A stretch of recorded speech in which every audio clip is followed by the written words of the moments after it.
Olá, boa tarde a todos. Meu nome é Guilherme Bramer, sou de São Paulo, há 38 anos.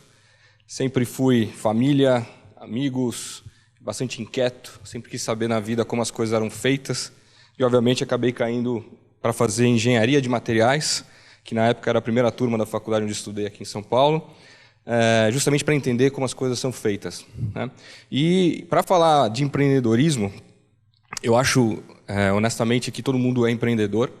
A gente já é empreendedor desde a nossa origem, onde a gente corre primeiro e acha o primeiro óvulo que os outros, né, para conseguir. Então, a gente já está saindo na frente, já está investindo na gente, já está correndo. Então, eu acho que desde sempre a gente é empreendedor. A pessoa que trabalha numa grande corporação, ela é empreendedora, ela teve que se vender, ela teve que gerenciar o fluxo de caixa dela para conseguir estar num bom shape na entrevista e por aí vai. Então, honestamente, empreendedorismo está dentro do ser humano. O ser humano é um empreendedor by design, vamos dizer assim, todo mundo falando de design aqui. Mas, honestamente, eu acho que também o empreendedorismo, às vezes a gente acha que não é, e precisa de uma ignição, precisa de algum toque, aquela fricção, né, entre o fósforo e a caixinha que faz aquela chama aparecer. E para mim, o empreendedorismo, eu fiz minha carreira toda em indústria pesada, trabalhei em fábrica de embalagem, fabricante de aço, fabricante de papel, fabricante de plástico, enfim, aquela coisa bem pesada, bem hard, e eu era aquele reclamão, eu era aquele cara do cafezinho que eu odeio fazer o que eu faço e blá, blá, blá, blá, blá, mas no fundo eu era, de fato, uma pessoa apaixonada pelas coisas, né? Como as coisas eram feitas, e eu tive a oportunidade de conhecer muito a indústria, porque eu era fornecedor de matéria-prima, então desde fábrica de chupeta até fábrica de sabão em pó, né? Então eu tive, de fato, essa questão, mas odiando um pouco o meu status quo, odiando estar dentro de grandes corporações. E aí eu tive a minha ignição. Na minha foi familiar. Eu tive uma questão, quando conheci minha esposa, veio a família, veio o sogrão, né? E o sogrão já vivia com uma doença, né? Uma doença perto, e ele trouxe para a gente aquela questão de viver o dia. Não se sabe se amanhã vai ter o dia, e ele trouxe a questão de finitude para mim, e obviamente para a família inteira, mas para mim aquilo me chacoalhou demais e fez com que eu começasse a viver e repensar minha vida e querer fazer a coisa que realmente eu sou apaixonado, ou seja, de questionar o status quo, de como as coisas eram produzidas, de como as coisas eram fazer. Eu vivia muito desperdício. O meu dia a dia, eu era cada vez mais cobrado para vender cada vez mais, né? Esse era o meu indicador de performance, indicador de vida. Eu falei, putz, será que é isso que eu vou querer fazer sempre? Obviamente que vender é importante, obviamente que consumir é importante, mas será que nessa loucura e produzido como as coisas são produzidas desde a Revolução Industrial, será que é esse o caminho? E aí, com essa questão do meu sogro, do tipo, ele tomava quimioterapia às 6 da manhã, às 7 da manhã já estava na rua para vender, para trabalhar, e trazendo isso, queria comer cada dia, nunca queria repetir um restaurante, porque ele queria viver as experiências da vida.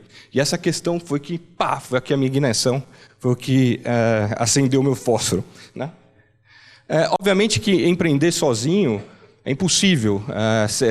Ninguém tem uma ideia genial, já foi falado isso, e eu confirmo plenamente, ninguém tem uma ideia completa, as ideias nascem pela metade, e depois é que a gente consegue construir com boas parcerias. E também queria viver a sustentabilidade na prática. Foi aí que começou minha vida, minha mudança de vida de empregado, de trabalhar em grandes corporações, para empreender e montar o meu negócio. Só que eu precisava estudar, precisava entender um pouco o que estava acontecendo no mundo. Legal. E aí eu fui estudar um pouco do conceito de sustentabilidade. Eu, como falei, eu era engenheiro, fiz uma pós em marketing, e aí comecei a me especializar e fui estudar para entender um pouco esse mundo da sustentabilidade. E aí comecei a ver tive acesso a algumas pesquisas e comecei a ver o impacto que um ser humano vai gerar em sua vida. Todo mundo que passar por aqui, todo mundo que está aqui, que vai viver em média 75 anos em sua vida, vai consumir a quantidade de produtos que está na tela. Obviamente que cerveja, para mim, podia ser muito mais, só 5.000 litros, acho que é pouco, né? Mas, se for ver, é uma loucura a forma que a gente está consumindo e o que a gente está consumindo e da maneira como a gente consome e como produz, né? Hoje, por exemplo, já se anda 6 quilômetros para conseguir água potável no planeta Terra. Já é a média do que a pessoa tem que percorrer para ter acesso à água, né? Vamos gerar 40 toneladas de lixo. Cada um aqui vai gerar 40 toneladas de lixo enquanto viver no planeta até 75 anos. Outra questão que também me assustou um pouco quando comecei a estudar, é a velocidade com que a gente está duplicando no planeta, né? Antigamente demorava uns 750 anos para a gente duplicar. Hoje a gente já está em 45 anos, a gente já dobra a população, vamos chegar a 9 bilhões logo mais. É muita gente vivendo no mesmo planeta. E a urbanização. A gente vive uma urbanização enorme, hoje já são 51% vivendo, em 2025 70% vão viver em grandes cidades. Então, com produção do jeito que é produzido, gente cada vez mais densa em grandes cidades, obviamente que a gente vai gerar muito mais lixo. Isso é uma equação óbvia, porque a gente acaba consumindo nas grandes cidades produtos industrializados. E foi aí que eu comecei a entender qual o impacto disso. Milhares hoje de espécies estão morrendo intoxicados pela má gestão de resíduos no mundo. Você tem aí também impacto nas pessoas. Países em subdesenvolvidos ou países em desenvolvimento são foco de tráfico de lixo. Países que não têm mais espaço aonde você destinar o seu resíduo acabam exportando para outros países. E por uma questão simplesmente que não é lógica. A natureza demora alguns milhões de anos para nos dar matéria-prima. A gente, com engenharia, transforma esses recursos naturais, em matéria-prima, ou seja, madeira vira papel, bauxita, alumínio. Aí depois mais um pouco mais para a indústria, a gente transforma em alguns dias, às vezes um pouco mais, a gente embala e enche esse produto, vende esse produto, distribui, a gente consome em algumas horas, a gente consumiu muita coisa hoje em alguns minutos, E aí depois a gente joga fora porque nada está sendo desenvolvido, nada está sendo produzido para o pós-uso. Simplesmente é essa maneira linear de ver o planeta. Trazendo um pouco para o nosso país, o Brasil é um país em desenvolvimento, a gente já está também urbanizando bastante e começa a gerar impactos que países de gente grande já viviam há muito tempo. Hoje são 8 bilhões de reais desperdiçados em lixo que está indo para aterro ou lixão clandestino, e temos aí um mundo vivendo, mais de 500 mil pessoas vivendo e trabalhando em lixo. E esse foi o ponto que eu comecei a estudar, me aprofundar, e foi aí que eu criei um negócio, simplesmente para questionar o que a gente chama de economia linear, onde você extrai recursos, produz, a gente consome, joga fora e acaba desperdiçando muita coisa nesse lixo. E a gente foi estudar um pouco mais e se deparou com o conceito de economia circular, onde você começa a desenvolver produtos que eles sejam mais fáceis de reutilização depois da vida, e até, por que não, transformar produto em serviço, e não mais em produto em si só. Eu vou trazer alguns casos para vocês aqui. Então, como é que, na nossa opinião, como é que a gente inova? É impossível inovar sozinho. Inovação é um processo social. O que a gente está fazendo aqui é inovar, na minha opinião. Ninguém tem uma ideia genial que nasce sozinha, como eu já comentei, mas sim é um processo de cocriação, é um processo de contribuição para criar uma ideia completa. Então, alguns casos de economia circular já começam pelo mundo. Isso parece que não, mas rede de pesca é um grande fator de morte de espécies no mundo todo e também de contaminação de oceano. Hoje existem ilhas de lixo espalhadas pelo mundo, pela má disposição de resíduo, acabam criando ilhas de lixo em todo o planeta, e redes é um desses resíduos. Uma empresa americana conseguiu transformar essas redes em carpete, esse carpete que a gente está pisando aqui, só que ao invés de vender carpete, eles alugam carpete. Então, quer dizer, eles transformaram um projeto, eles eram uma empresa tradicional de carpete, que vendiam carpete, e que o CEO que startou, que teve essa ignição empreendedora, falou assim, eu não posso deixar meu legado vendendo tradicionalmente como outras empresas vivem. E aí retransformou o negócio dele, hoje quase 95% do que eles produzem são resultado de reciclagem dos carpetes que eles já venderam no mercado, e aí eles alugam carpete, ou seja, a gente não compraria mais carpete, a gente simplesmente aluga, estragou, ele vem aqui, repõe, e assim fica, transformou um produto em serviço. Outra ideia, uma ideia brasileira, inclusive, a gente não compra mais filtro, A gente acaba alugando água, e o que interessa de fato? É o filtro ou é a água gelada filtrada com segurança na sua casa? E aí, esse parece um exemplo simples, mas um exemplo que faz repensar a forma de fazer produto. Agora, esse produto não é mais nosso, ele é alugado. Sendo alugado, o fabricante precisa pensar em um produto que dure mais, porque a manutenção fica por conta dele. Consequentemente, tem produtos que vão durar mais, para quanto menos manutenção, melhor para o negócio dele. E outra coisa, ele consegue conversar diretamente com o cliente, que antigamente conversava através do varejo. Quer dizer, então é uma mudança que esse exemplo brasileiro traz, que começa a acontecer pelo mundo. Eu vou passar um pequeno vídeo agora de um projeto que a gente esteve envolvido de economia circular, e aí eu já retorno. O que a gente prefere, viver num mundo cheio de sujeira ou viver num mundo limpinho? Eu voto no limpinho.